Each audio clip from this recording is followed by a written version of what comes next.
everyone. My name is Ethiraj Gabriel Dattatreyan. I'm based at Goldsmiths, University of London, City of London, United Kingdom. And today I'm going to talk a little bit about platform placemaking. So, what do I mean by platform placemaking? I think the best way to kind of engage this concept idea is to walk you through a film project I recently did with a collaborator in Delhi named Pranavesh Subramaniam. And the film project came out of my long term research on hip hop and youth cultures more broadly in Delhi, India. So, the last time I was in India, which was before the pandemic in 2019, I was hanging out with some of my participant interlocutor friends, right, who were showing me kind of some of the new happenings in the hip hop scene in the city. And so they took me to a place called Connaught Place, CP, also known in its post colonial or decolonial rename as Rajiv Chowk. And when we popped up to Rajiv Chowk, we were supposed to go to a rap cipher, right? So it's where a group of MCs from all around the city would gather once a week, once or twice a month, sometimes, depending on availability. And they would practice their battle raps with each other. So they would rhyme in Hindi, and they had a space that they went to every week in CP to do this. We had a little time before we were meeting up with the rest of the cipher. Many of these MCs I hadn't met in my original research. I was really excited to meet them and to hear them and to perhaps rap with them, record them. And because we were a little early, my tour guide decided that he wanted to show me something. And so what he showed me was what he called a TikTok hotspot. So back in that moment, TikTok was the platform of choice for young people, not just in the urban areas of India, but across India, to experiment with recording themselves in the world. And TikTok hotspots in big urban metropolises like Delhi were spaces that they would gather to make their short videos, which had very particular aesthetic genre conventions, right? So most of the videos were dub overs using popular culture, using Hindi cinema and Punjabi cinema or other regional cinemas, soundtracks, and then acting, right, over them so that the visual was the young people in a location in the city, an iconic location in the city, right, with these tracks. And so I grew completely obsessed about hotspots, and I ended up traveling to a few different hotspots while I was there, with the idea that I would come back to Delhi and make a film about Delhi's TikTok hotspots. But of course, pandemic hit, and TikTok got banned. So I had to kind of recalibrate things. And how I recalibrated things was that I hired a former student of mine who had since moved back to Delhi to make a remote ethnographic film with me on Delhi's TikTok hotspots. And the one thing we learned several things, but the one thing that we learned that I want to talk about today is how these platforms, right, like TikTok and since Instagram Reels, which has replaced it as a kind of go to platform, become a way for young people, particularly young people from marginalized backgrounds, right? So socioeconomically marginalized backgrounds, to claim spaces in the city, right? And to generate meaning around specific places and networks of places in the city. So all of the stills you're going to see in today's presentation are from the film that we made called I'm the Boss, which is currently traveling in the festival circuit across the globe. But contact me if you want to screen it for your students or for anyone. I'm happy to screen. So, what are my main findings, or at least what's the main finding that I want to kind of think about with you all today? Right. So, placemaking, I argue, is a central feature of viral video production. One of the key things that I want us to kind of think about, just to go back again, is to engage with how placemaking is a central feature of viral video production.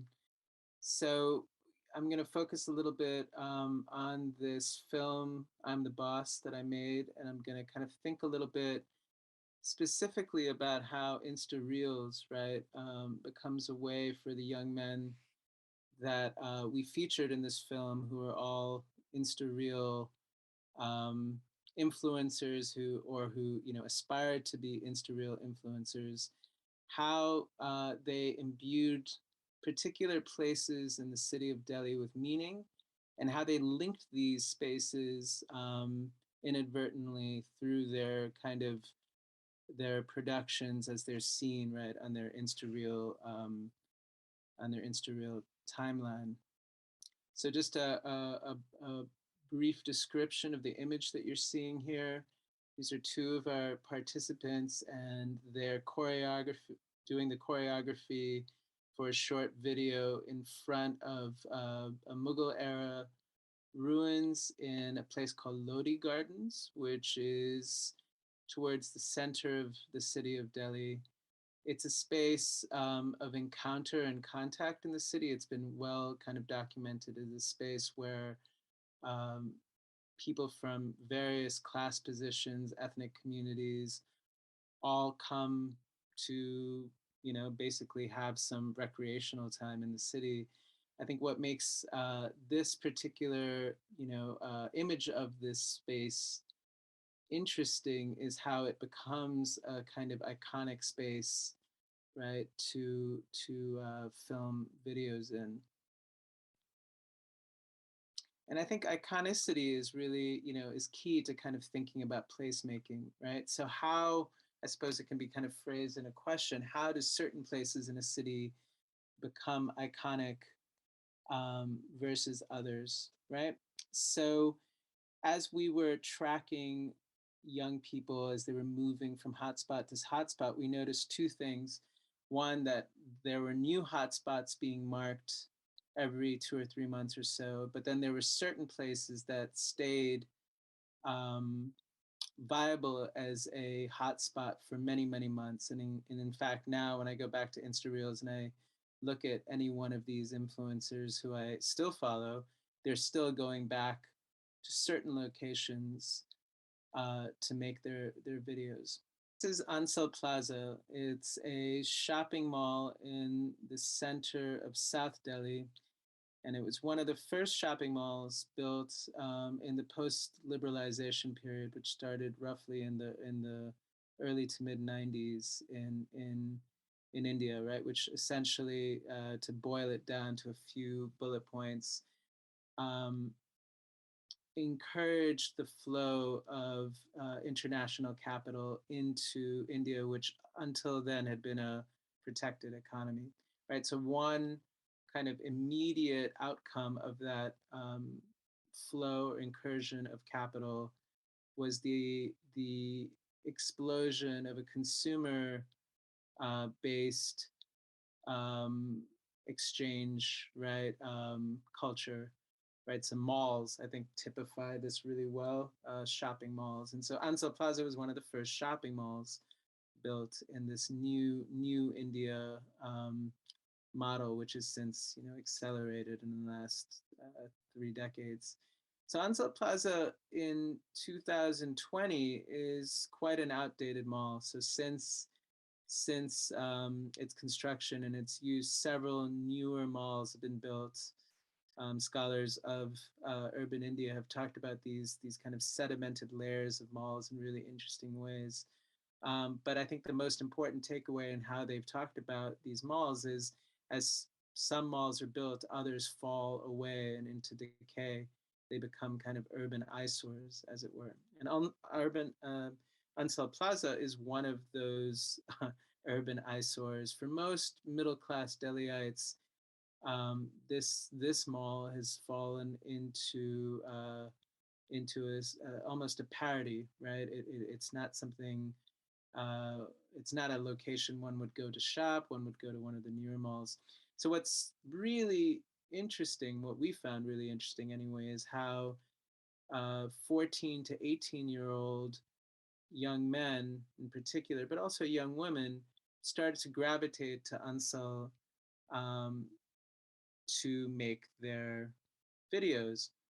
And when we filmed them making their videos in Ansel Plaza, they told us two things that stood out, right, as to why Ansel Plaza, this space of disrepair and disuse, was an important space for them to inhabit, to make a place. And the first is that this mall space didn't didn't limit them, didn't surveil them, didn't ask them to leave after a certain period of time, right? So security officers in this mall recognized that the mall itself, as a shopping plaza, wasn't a destination, and so because it was so infrequented, were much more relaxed about letting young people come and use the space in all sorts of different ways. So the idea of an unsurveilled space, right, becomes here really important. Young people make place or place make and claim space in zones of the city where they don't feel like they're policed or surveilled. The class angle to this is really important. So we're talking again about young working class, young men and women who could access these fancy shopping malls that have since been built, but also feel, right, that these spaces don't necessarily include them. And in fact, in my years of research, um, the kinds of policing that young men in particular experience in these spaces is pretty heightened, and the potential for being thrown out very great, right? So that's the first kind of takeaway, right? This space, Ansel Plaza, becomes iconic because it's a space of non-surveillance. It's a space where young people can feel some degree of freedom. The second thing that young people that we met while making the film I'm the Boss said about Ansel was that it was an aesthetically pleasing space. They pointed to the almost brutalist architecture of the space, and the buildings, right? The kind of built environment of Ansel Plaza, to make an argument that there was something really beautiful and powerful that they felt connected to. So, just lingering on this for a moment, for a 14 to 17-year-old to to have an aesthetic connection to brutalist like architecture, I would say maybe even brutalist light architecture, is quite significant, right? It tells us something about how 50s and 60s kind of Cold War aesthetic, as it's kind of brought into the 90s to build shopping malls, gets picked up by this next generation of young people and becomes iconic in the videos that they produce and circulate. So locations became important to the young people that we got to meet through our filmmaking project, our remote filmmaking project, because I again didn't get a chance to travel to Delhi for this, but helped direct it through various platforms. Um, so mood, affect, and location, right? How they came together was a key kind of feature, a key space of importance for the young people we were meeting. So young people that were filming these real videos were really interested in making one of two genres of videos. The first genre of video that they were interested in making was romance videos, where they dubbed over either songs or movie scenes from films that were popular sometimes over 30 years ago in Hindi cinema, and then using backdrops to reenact those scenes, right? And so love scenes and conveying love scenes required particular backdrops or locations.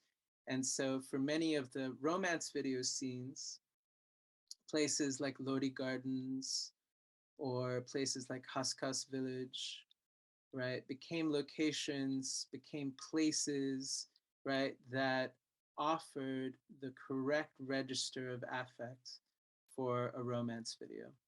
Conversely, for the other main genre of video making, which was action videos or attitude videos, right, which re-depicted action scenes or scenes of confrontation from Hindi cinema um, over the last, again, 30 years, Ansal Plaza and locations, right, that had CP, locations that had a more kind of concrete background, a more brutalist architecture became acceptable or desired even backdrops for an attitude video.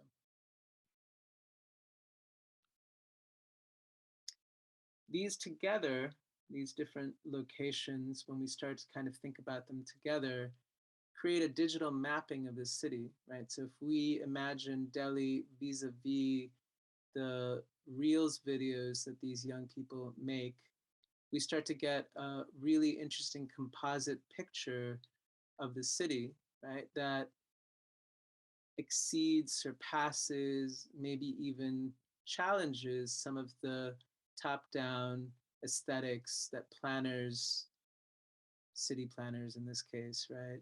Um, and commercial interests imagine as the city, right? So here I have a triptych of 3 photos, one an overpass um, in South Delhi, the second the back of the H&M in CP, and the third a photo taken in Lodi Gardens. That kind of gives us a little bit of the breadth of locations that young people are thinking about and engaging with, affectively attaching meaning to, um, and recognizing affects in, right, as they start to produce or as they travel to produce their real videos, and before that their TikTok videos. So mappings are really interesting to me as an anthropologist and as someone who's been thinking a lot with geographers, right, and especially geographers of the city, because mapping opens up a way to think about the multiple ways denizens of a city understand the city they live in. And so my argument here, right, is that these real videos, as they place make a city like Delhi, offer us not only snapshots or instances of places that have been affectively charged, but link them together. And that becomes a very important thing to kind of think through or think about, especially if you're engaged in any sort of digital research with young people and on the city. So maybe my final takeaways, right? And then I'll wrap this up. So young people utilize digital communication technologies as a tool to inhabit the public spaces of the city. So just to kind of hit this home a little bit, right? The digital tools that these young people use almost give them license, allow them to imagine they can go to certain places. And in turn, the places that they go to film their short video clips enable them, depending on the places they choose, right? Ansel Plaza being a really good example of this because it's a non-surveilled site in the city, or a less surveilled site in the city, enable them to inhabit those spaces, right? So this relationship is something important to think about. The spaces that these young people demarcate through their video making, the kinds of mapping they do as they connect places together, make the city visible, in this case, the city of Delhi, the capital city of India, visible in unexpected ways. If you enjoyed this story, check out Human Stories and all of the other wonderful material available on the website. My name is Ethiraj Gabriel Dattatreyan, and it's been a pleasure sharing with you a little snapshot of some of the research I've been doing recently. Thanks to Pranavesh Subramaniam for the photographs that we saw in this presentation, and many thanks to Spark for the funding that made this research possible. Thank you. Peace and light to you and yours. So I sometimes do this and do that.